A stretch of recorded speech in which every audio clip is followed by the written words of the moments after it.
All right, welcome Tide fans. It's Tide Talk. I'm your host, Sean Taylor. Got my buddies, Jimmy Messick, Maurice Booth. Jimmy.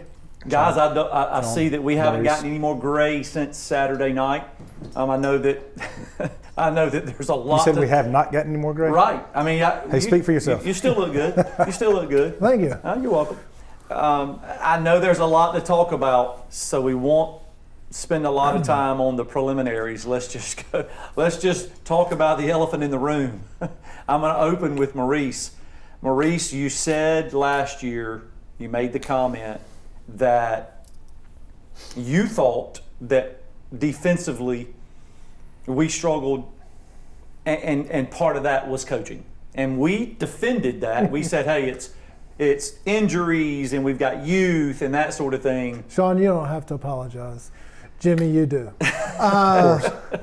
No, it really, as far as, I want to say heartburn, whatever you want to call it, the other night, Saturday night, watching the game, the unorganized lining up, the confusion, it was just nonstop, especially in the second half, because you started getting tired and then you started getting confused where to line up. So a lot of this, which is 100% coaching. I think that there needs to be, and I really don't want to pile on here, but I really think there needs to be some type of change within the organization. I went back and watched the second half yesterday, and I saw a lot of glaring, just really bad mistakes that Kirby will jump on offensively. Yeah. I'm going to refer to it, you guys probably have heard, and it's been a conversation, the tweet about, or the talk about us knowing them knowing our signs and that sort of thing. And Lane Kiffin basically said, hey, he goes, that wouldn't do us any good because we're calling the play well before. And I agree, Maurice, there's a lot of times we're not lined up, or we're still trying to line up, and they're snapping the ball. Right. And Saban addressed that.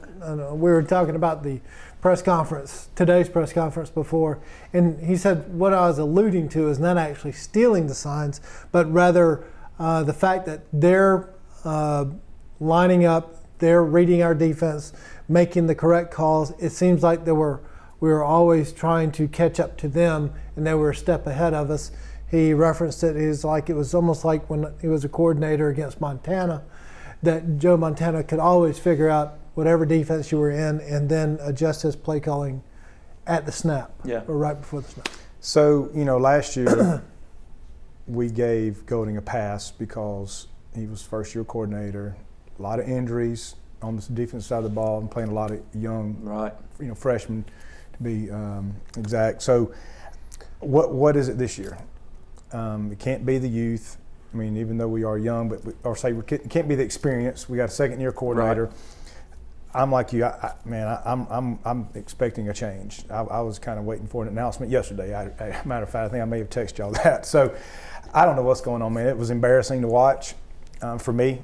I mean, it was hard to watch when they had the ball. But to back up what you just got finished saying about that hurry up and being not ready to play, I think some of that was how Kiffin prepared for the game. Kind of a playbook out of or a page out of Gus Malzahn and Hugh Freeze's playbook, where they just run it to the line of scrimmage and they know what they're about to do, and we're still trying to go, okay, what am I doing here? I think that was just part of his game plan, and it worked perfectly. Here's the thing that's frustrating for me. Man, Lane Kiffin's a really, really good coach, offensive coach. Nobody will deny that. Right. I mean, that's the reason we had him in Alabama. But here's the frustrating thing. We knew that. We knew that he was a really good coach. We knew that they were going to go fast. I mean, do you disagree? We knew they were going to go fast. I mean, are we really still talking about fast-paced offensives really confusing us? Well, dadgum. I agree. Excuse my language. I agree with what you're saying. But this has been going on since 2013. Right, numerous years. I guess my point is, where I was going with that is, there's no excuse for us not to be in position because this has been going on for 7 years. And we knew coming in Lane Kiffin was going to be fast, and we knew he was going to be good. And several times throughout the game, they're snapping the ball, and we still got guys running to a position or running on the field even. Yes. But again, that was because they're, I guess, expecting or anticipating a play to come from the sideline, and they're looking over there, and all of a sudden they're snapping the ball. So at some point, you got to say, okay, guys, there ain't no play. You get in some kind of base or whatever it is you want to do on defense, and just get ready to make a play. We never saw that. I was talking to a colleague of mine, and I'll give him a shout out. Keith Jones, who's a teacher at the school, who's very, very knowledgeable football guy. He's an Alabama fan. And he was just saying, listen, what is it? Because it can't be the experience.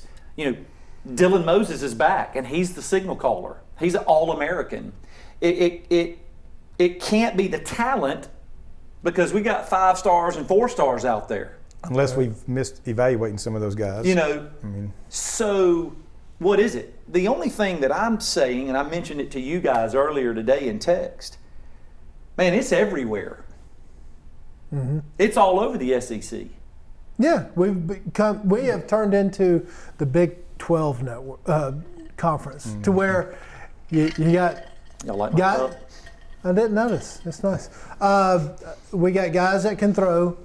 Really, no great running attacks that used to be the 3 yards in a cloud of dust, and really no defense outside of Georgia. What Georgia looks like, which I can kind of get into a little bit later on some of the stuff I looked up. But are we surprised at this point? Because, and you can blame it all on, well, there was no spring because of COVID. Lack of tackling drills or lack of tackling opportunity. Yeah, there's and look, everybody has the same questions. Everybody has those questions. My frustration, and again, I'm going to go back and say, Jimmy, we are spoiled Alabama fans because we've never seen this at Alabama. Now, last year, other than last year, we hadn't really seen. Well, what was the stat that you sent today for the past 2 years, or the number of points that we've allowed, or yardage, as far as?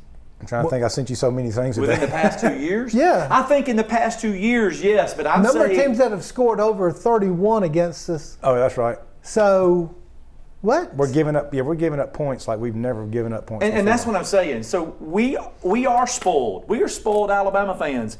We've never seen points scored like this against an Alabama football team. I'll find that for you and give me a We've never seen that. No. And now we're seeing it, but it's not just us, although we're really not concerned about anybody else but us, but it's not just us. We're seeing it across the board. But here's what I said the other night when Sheriff Taylor is I didn't realize this was going to be an open book. Yeah. So, But anyway, I'm trying to go back and find some of that to stuff. arrest people, me specifically, Right. his own brother. But I would rather be who we are. I'd rather struggle and give up 48 and win than be in Florida and LSU shoes. Well, yeah, but that doesn't forgive the fact that you gave up over 600 yards offense. That's right. And you allowed them to score that much. Dadgum, their receivers were so alone, they were going through a bout of depression because they were just by themselves for so long. Can somebody please cover the middle? Right. I don't understand. Listen, I don't disagree with you. And your first responsibility as a safety, or if you got deep coverage, is don't let anyone get past you. Yeah. What is the purpose of the safety? Yeah. It's safety. So I remember what I sent you. It's giving up 45 points in a game. Saban, the first 10 years of his career at Alabama, didn't give up any 45-point games, and we've given up like 3 in the last 6 games. And I know we'll probably get to some stats next time, but I've got some of our defensive stats pulled up right here. Great opportunity for us to take a quick break. As I knew this show, we're going to have a lot to talk about, maybe a lot of stuff to complain about, so to speak. But let's don't forget, at the end of the day, we got a W. So we're going to take a short break on behalf of Bob English and State Farm. Hold your seats, Tide fans. We'll be right back with Tide Talk. Hey, Bob. What's up, Bob? In life, some things just go together, like a burger and fries, and home and auto insurance from State Farm. So make it a combo. Combining your home and auto insurance could save you time and money. And who doesn't like that? Just call me, Bob English, or any of my experienced hometown team and find out how you could start saving today. It's just another way.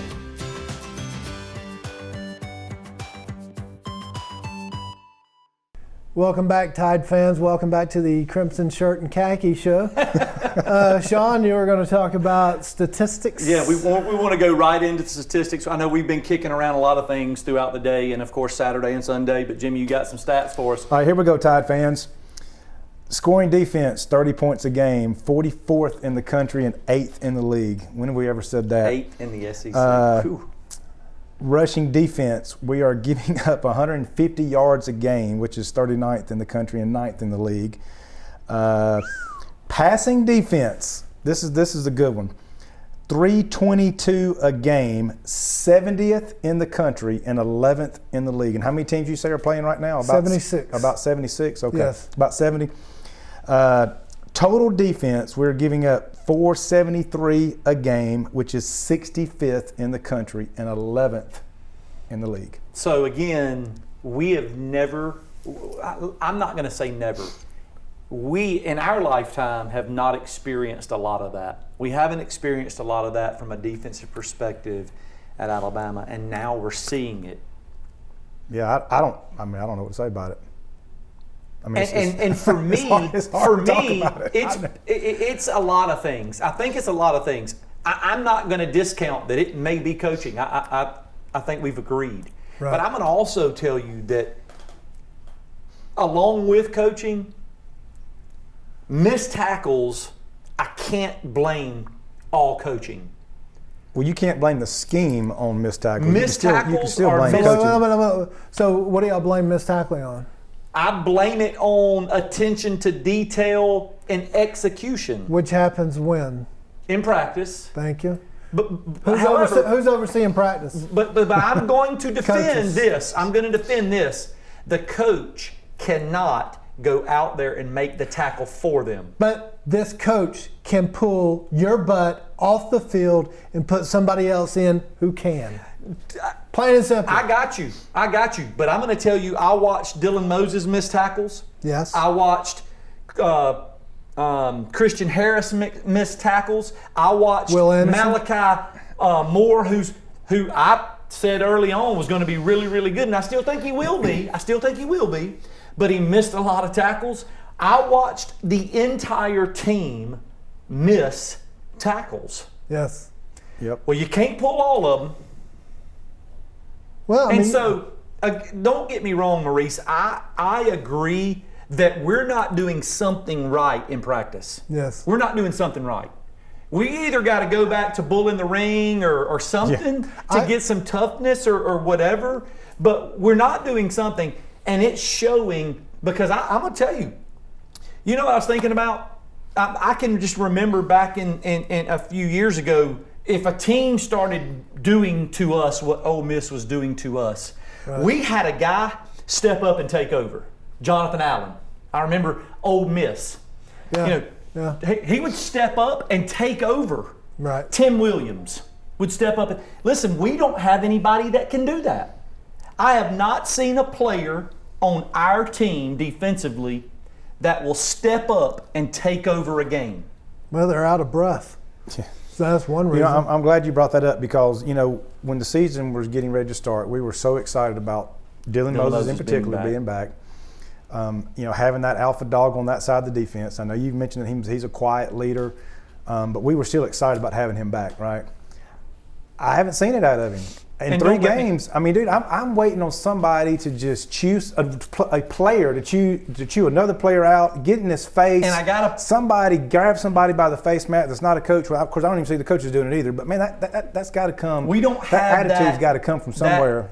We don't have that. And I'm going to tell you, there's a guy that I want to mention. He's an offensive guy, and I want to mention him because to me, it's who we need on. It's the attitude we need on defense. No.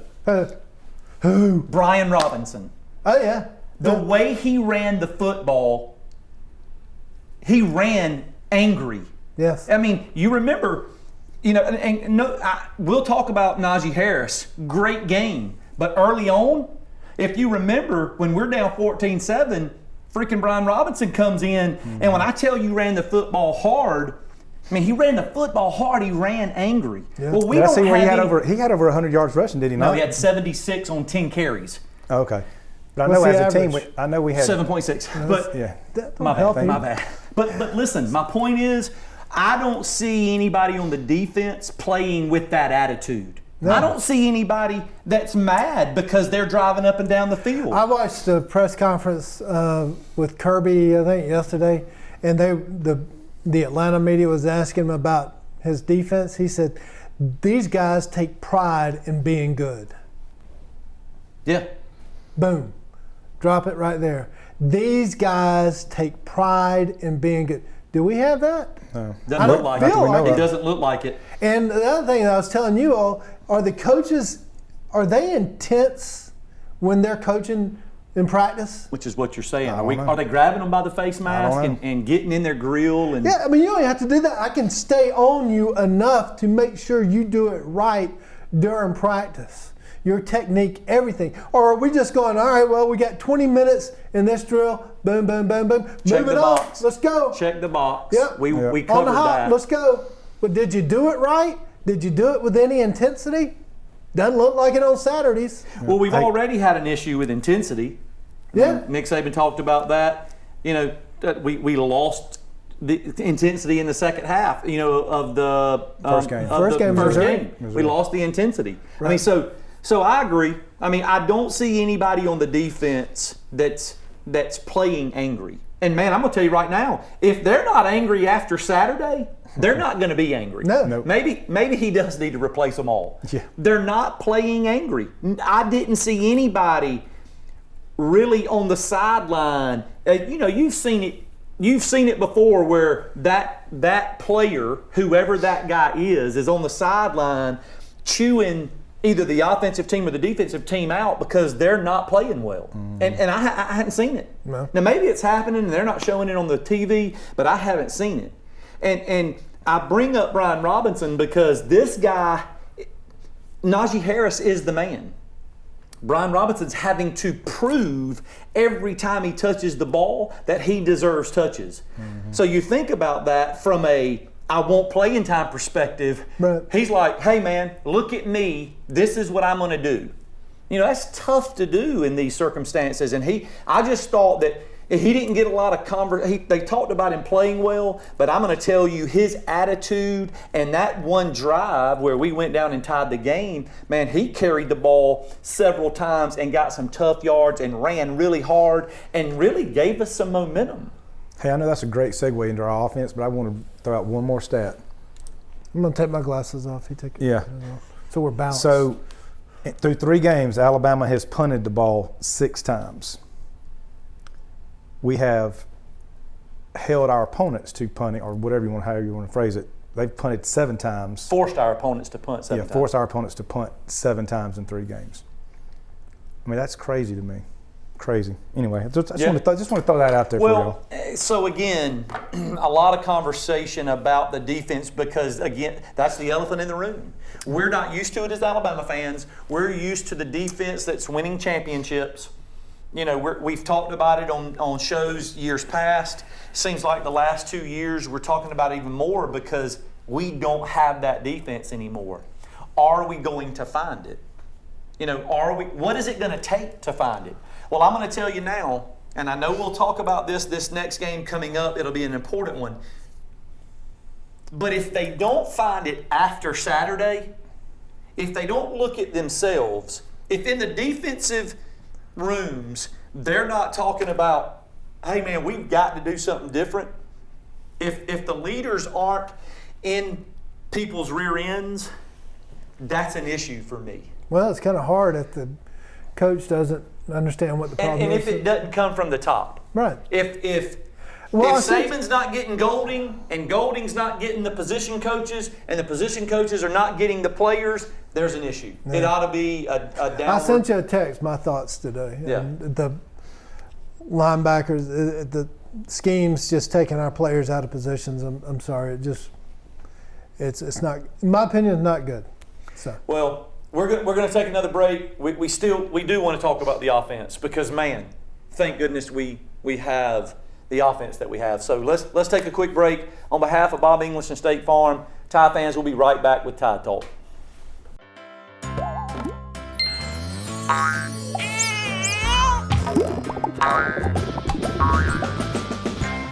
Enjoy the good times a little more with the right plan. As your State Farm agent, I am here to help you protect your dreams and loved ones with life insurance. With over 60 years combined State Farm experience, call me or any of my team to find out which options are best for you. Another way, we're here to help life go right.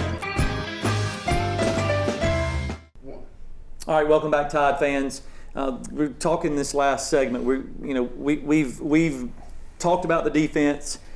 Really hoping to see some change. They better change before this weekend because this weekend's a big game. But man, as I said before, how fortunate are we to have the offense that we have? It's almost a reversal. Back in the day, I can remember us winning games 13-7. I can remember beating Southern Miss years ago 13-7. Yeah. And saying, man, I wish we could score offensively, and I'm watching these West Coast teams, and they're putting up 40 and 50 and throwing it all around. Saban and Kirby both said in the press conference, so it must be something that all the coaches believe, that everything is geared towards offenses today as far as scoring. I guess, but it's still 11 people that go out there and play defense. Yeah. So I don't know how much has changed, except, they get a little bit more flag happy with the pass interference. But, I don't say that's an excuse. Well, what's changed? I mean, obviously what's changed, guys, is the tempo of the game. Yeah. When you don't substitute in and out so easily because they're going No huddle, shotgun. And there's no huddle and they're calling plays on the fly, that's the change. The no huddle was invented 20 or 30 years ago in Buffalo. It wasn't used the same way. You went no huddle back in the day because I did no huddle when I was an offensive coordinator at Russell County. But back in the day, it was no huddle, look over to the sideline, get the call, go to the formation, get the play. Now it's get to the line and run a play. Right. And as Lane Kiffin said. So if I'm sorry to interrupt. No, it's all right. If that's the offense, why can't I have the same mentality as a defensive coordinator to where I'm giving you something that is just you're going to have to change everything. He still wants to talk about defense, don't he? Well, I thought we was going to talk about offense. I'm with you, but here's the difference. Former defensive player. Because here's the difference. Yeah. In my opinion, as a former offensive coordinator, offensive coordinators generally try to take what the defense gives them. Right. So you got to see a setup, and you got to kind of know a tendency based on what you've done. It may not be this year, but there'll be something that will be invented. If you think back, the coach that was at Carolina, the first one, he invented the zone blitz. So as soon as somebody comes up with the next thing that will, I'm hoping it's us, that will trip up an offense like this to where there's no hope whatsoever. Yeah. I don't know. We'll see. Yeah. But again, Mac Jones, man, my goodness. 28 for 32. And I don't know if you guys saw, did you see the stats about his 4 incomplete passes? One was tipped. One was a drop by Mechie, and Mechie dropped one. Yeah. Right in his hands. The other two were just, not so great passes. He tried to throw one in a very tight spot, almost got a pick. They didn't. It's not like he's a Heisman candidate. Right. Exactly. I don't know who would have thought that crazy stuff right there. Mac Jones has thrown for over 400 yards in consecutive games. And did you know that he is the only Alabama quarterback that's ever done that in the history of the program? Has any other quarterback done that in our program? None. Wow. So he's the only one? He's the only one. Okay. Of course, right now, statistically, we're number 1 in scoring offense. Who would have ever thought that? 51 points a game, if I remember correctly. We're top 3. Of course, I think you said top 5 in overall offense. Right. Yes, it is kind of fun to watch to a point. Still like to, No. I mean, you made the comment, fun to watch. I mean, that's what we've wanted for a long time. But it's what I said to our text on Saturday with my brother. Sorry, brother, Sheriff Taylor. I mean, he's having a fit. I didn't sense that. You didn't sense that? You couldn't tell? When he said he was going to put us all in jail, you didn't sense that? I thought it meant we wanted to get together. So I mean, listen, I don't like it either, but aren't you glad that we're on the other side? Look at LSU. Look at Florida. let me ask you this. This sounds a little arrogant on our part, but when we were tied or behind, were you ever worried that we wouldn't score? No. That's the first time I ever, well, maybe with Tua, but is that I've ever, okay. Oh, you mean ever or this year? Ever. I mean, it's like there's been times I've you go worried back, in the past. even with AJ, you're like, oh my God, I've worried make in the a play, past make a that play. we may not be able to score. And now you're going, no, Max got it. He's going to hit one. There you go. There you go. Keep running. I mean, listen, they scored the first 7 points in 4 plays, if I'm not mistaken. And I said, well, they can't stop us. Right. We just got to be able to stop them. Well, they were the worst rated Well, I defense. think we all predicted that it was going to be a game that the offense could pad those stats. Yeah. I mean, Najee Harris, like I say again, Sarkisian and Heisman Kiffin. Trophy kind of a day out of Najee. Of course, you mentioned Brian already. Mac is, again, doing Mac things And that he's even done since our he became the doggone starter. kicker, Reichard. All-American. I mean, I've heard that. The Joker's been pretty good. Yeah. But yeah, everything offensively is basically what we expected. I mean, and I hate it for Najee. That one turnover, I mean, it could have went either way, but I think it was dead ball. It was a dead ball. It was a dead ball. But, It was dead. But you know what? The first time in 467 First time touches. he's ever fumbled. You know what he should have done? He should have turned around and spiked it. Bada boom. Hey, But all that offense and those stats, we finally, though, get to play a defense this week. This week will be the So test. Great lead in. I am looking forward. And you're not welcome, by so the way. fast, my friend. Okay, Corso. All right. Go ahead. So this is not a good defense we're about to play. I think it's a good defense. okay. I've been saying, and I watched them really closely on Saturday against Tennessee. Really strong up front.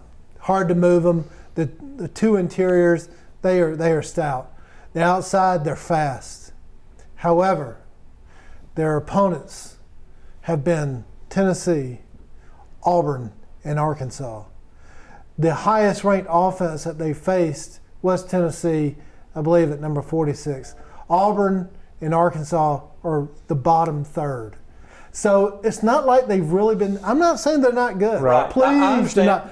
It's how do you really Please tell measure your that? family I'm not saying that because they will jump on me. How do you really measure it is what you're saying. Exactly. What's the So measuring we will stick? see come Saturday what I think is a great offense, not just because of who we've played and so forth. I mean, I think it's really good. But, Mike will get his test.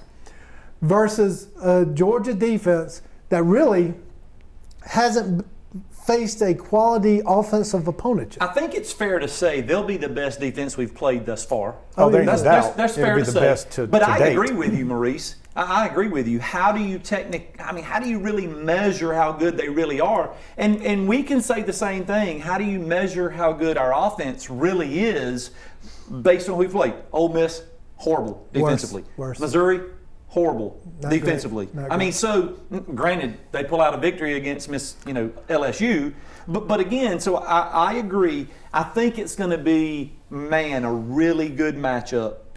We are playing at home. Regardless of the pandemic, it's still going to be an advantage because we're at home.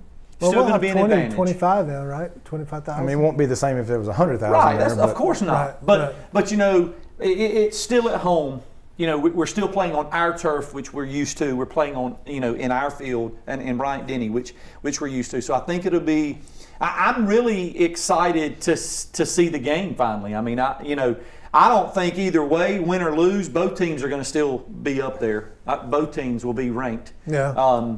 And ranked high. 2 versus 3. And it's going to be a great test for Mac Jones. Great test for Mac Jones. Better test for our offensive line. which is probably the one of the best in the country. We don't talk about it enough. Again, Mac had plenty of time, got plenty of rushing yards this past weekend. Yeah. That over offensive, 300. Found that balance you wanted to find. That offensive line is pretty darn good. Yeah. I mean, one of the best we've had since Barrett Jones. Yeah.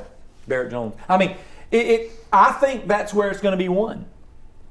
As you said, Georgia's defensive front's pretty good. Right. Linebackers are pretty good. So I think that's where it's going to – if we can run the football again like we did this past weekend, boy, I'm going to tell you what, they're going to – I don't care who you are, Smitty, Waddle, and Mechie, with our running game, it's going to be extremely difficult.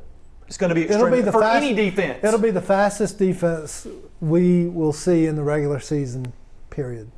Okay, so knowing all that, let's go to some predictions. We're favored at 5.5, if I'm not mistaken. The spread's 5.5. I 6. saw 4.5. Okay, maybe But it's go already ahead. down. It's probably better down. I'll call Vegas. But it started out at 6, went to 5.5. It's probably down by now. Jimmy, what's your take? So after watching us play defense this past weekend, my confidence level in this game has gone way down. Who knows what we're going to get out of that side of the ball? And I know Georgia's offense isn't near as fast or as explosive, but No doubt Ole Miss is going to be the best offense to play all year. Bottom line is I don't have near the confidence. With that being said, of course, I'm always going to pick the good guys to win the game. And I can see it being somewhere around a 38-31 kind of Nail biter. contest. Another Yeah. nail biter? Although we Yeah. won 63-48, another nail biter? Well, I mean, this one, like I say, I can see it be a lot closer than that for sure. 2-4. It's a safety game. Pitch and duel.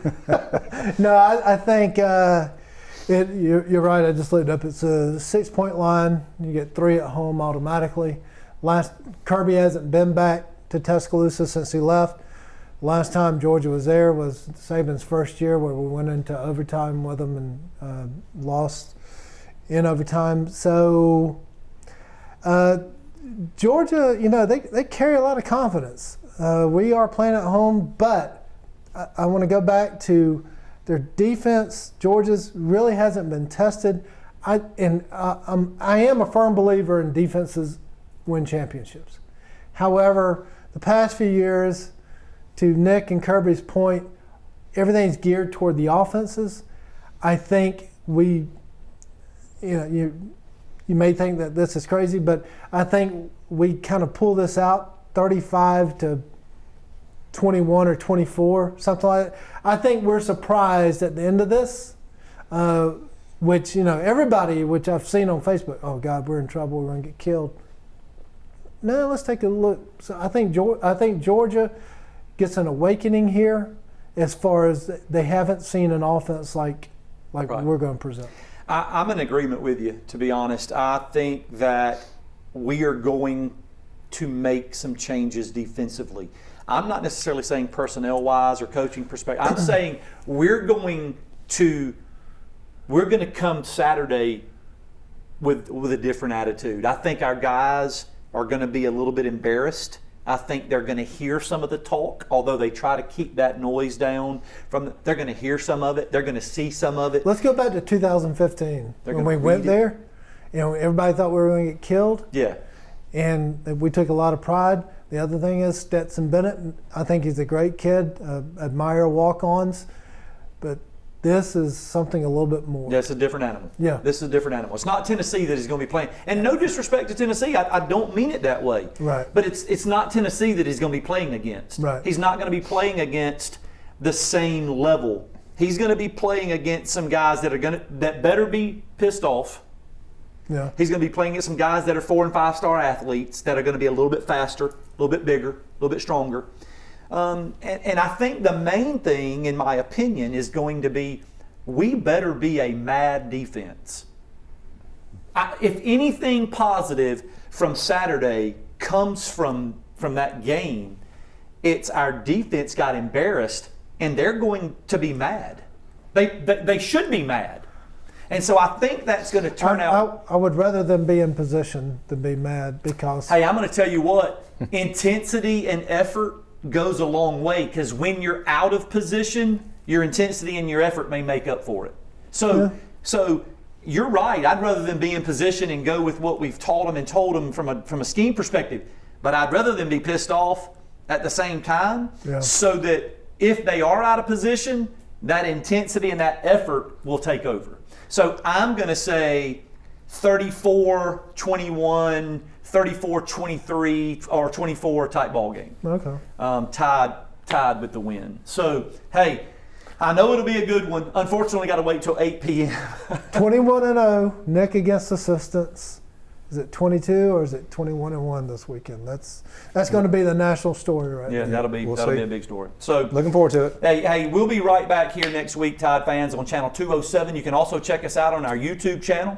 We've asked that you go on there and like that, and we also are working on a little Facebook page. So check us out soon. Facebook to come. But join us right here again next week on Tide Talk. Roll Tide. Roll Tide. Well done.